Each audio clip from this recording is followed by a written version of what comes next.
Hey family, Joseph Baba Ifa here, coming at you from the channel that is connecting you to your destiny. Coming at you with a new video today on Eshu Beleke. Very popular Eshu path, an Eshu path that a lot of my godchildren have, so it's time to come out with a video on it, finally. If you haven't had the opportunity, please go ahead and subscribe to the channel. We just reached 2,000 subscribers and we're trying to grow every day, providing legitimate, honest, coherent Ifa information to those that are trying to grow within the spirituality. So, Eshu Beleke, what can we say? The first thing we always delve into is the name. So, when we look at the name Beleke, it could be making reference to the beads of Orisha, right? When you hear the word Ileke or Eleke, it could be making reference to that, right? It could just be saying that in this manifestation, Eshu put on his beads or utilized them. I have seen some traditional priests say that Ileke or Eleke isn't a reference to necklace, but that's debatable. So this is one of the things that could be associated with this deity. If you are a child of Eshu or have some Eshu beads and this is your path of Eshu, or in regardless, you might want to go ahead and have your beads next to him as well, right? The next way you could translate the name is Beleke. Be could be making reference to knife, Le could be making reference to the house, and Ke could be making reference to the small one.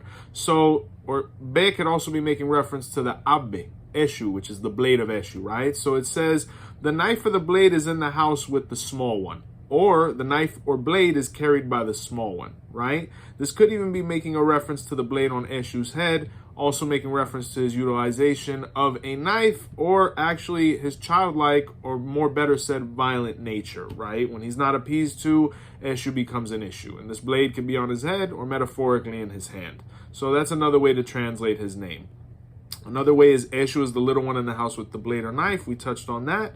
I was able to find some information on him online, and they say he's a naughty child, right? So that kind of is in line. If you have a child in the house with a knife, that the least to say is that is naughty. So it could be making reference to that. So that's coherent in itself. One of the things I wanted to share in the video today was actually a song that actually invokes Eshu Beleke, that even non-initiates, and when I say that, people who at least have Eshu in their path identified could sing this to Eshu Beleke, and it also makes reference to even Eshu Laroye. I'll be sure to put that in the description as well. So all of the Eshu Laroye people, you have another song to be able to sing to your Eshu. It's a great way to commune with them, and it's just very nice music, right? Now, this specific song has a prelude, which we're not going to include here, but we're just going to focus on the part that mentions Eshu Beleke, right? So here we go. Eshu Beleke hipanlaye alharoye hipanlaye. Eshu Beleke hipanlaye alharoye hipanlaye. So when we're saying Eshu Beleke, once again, we're saying the Eshu, who is the small one with the blade in the house. Ibanlaye could be saying that Eshu Beleke receives homage from earth or salutations from earth, because Iba or Ibang can mean homage or salutations, and Laye could be referring to the earth, right? And it repeats the same thing with Eshu Alaroye afterwards, also being one of them that received homage or salutations from earth. Another way to interpret that is that he provides wealth, because Ibang Laye could be that he's providing wealth or receiving offerings of wealth or brings wealth to the owner, right? So very good song for people who are trying to have stability, people who are trying to invoke prosperity from Eshu, whether it be Laroye, Beleke, or just in general, because this Iere is employed pretty much unanimously with Eshu. Whenever you're at a tambol or whenever you're in a ceremony, someone can just let this one fly, and it sounds very good and it has a lot of meaning to it, right? Another thing about Eshu Beleke is that he manifests in the Odu Betwa. He may manifest in another one, but he's pretty much associated with this Odu of Obeotura, right? So anybody who's Obeotura, definitely an Eshu you might want to look into consecrating or having made for you by your Baba.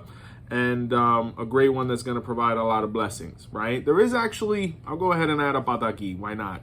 There is actually a pataki that may be making reference to Eshu Beleke, if I recall right now, that talks about when the gentleman had certain processes with Eshu that were a little bit antiquated. Like he would do the same thing for Eshu over and over and over again based on traditions rather than divination. So things weren't going well for him. And I do believe this pataki is associated with the Odu Betwa.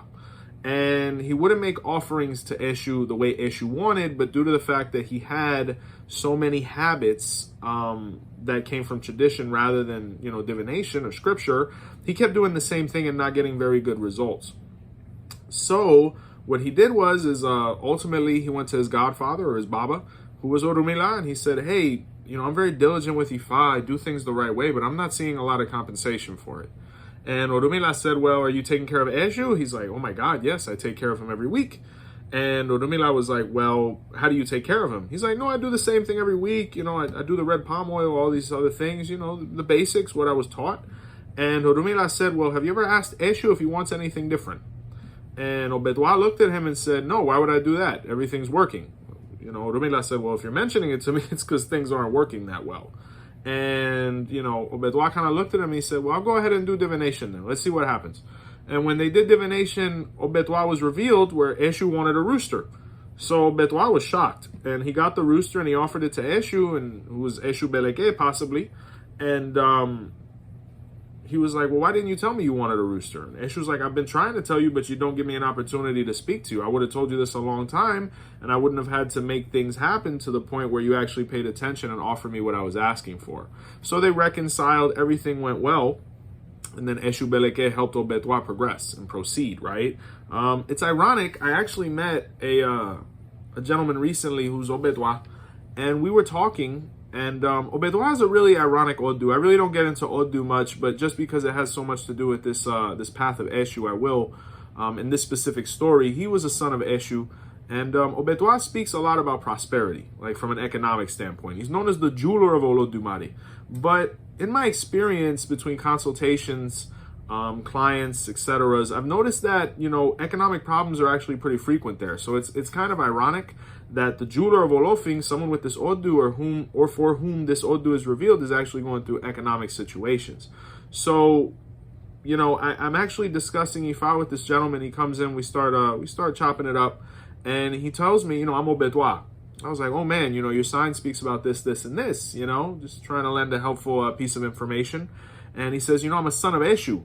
And I actually told him that story, and he looks at me and he's like, man, brother, economically things could be going better. I said, well, what are your practices with Eshu? Like, is there a debt with Eshu specifically? And he says, there's certain issues that I haven't mounted yet from my sign. And I said, well, there's a couple there that you really want to delve into, but most importantly, Eshu Beleke.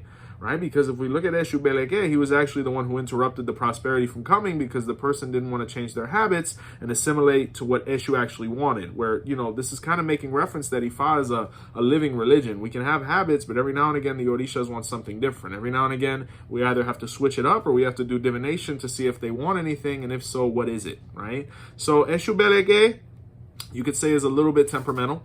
You could say is somebody that likes to switch it up, try not to give them the same thing every week, because, it makes it very clear that, he likes to switch it up and have variety with what he's eating and what he's being offered. And we go back to the song where he says, Iban Laye, where he's being saluted with money or providing wealth and money, or we're giving him money or he's giving us money. That's kind of what happened in Obedwa. Eshu Beleke opened up the floodgates so that Obedwa could actually have some prosperity come into his life. And that really applies to anybody who has this issue. Apply these concepts and see how they go. The comment section is always yours, right? Let us know how things go. So guys, that's Eshu Beleke. Thank you so much for your patience. To all my godchildren that have this issue, love you dearly. Thank you so much for your patience. You have your video, and obviously, any questions, you reach out to me, comments. Thank you guys so much for supporting the channel, supporting me, supporting the Botanica and our staff. We're here to serve. Whatever you guys need, please reach out. Annual readings are still a possibility. Please go ahead and contact the Botanica at 407-440-2086 to go ahead and schedule yours before space fills up, right? So from Joseph Baba Ifa, the channel connecting you to your destiny, be sure to subscribe to it. Guys, God bless you and have a wonderful day. Boru Boya.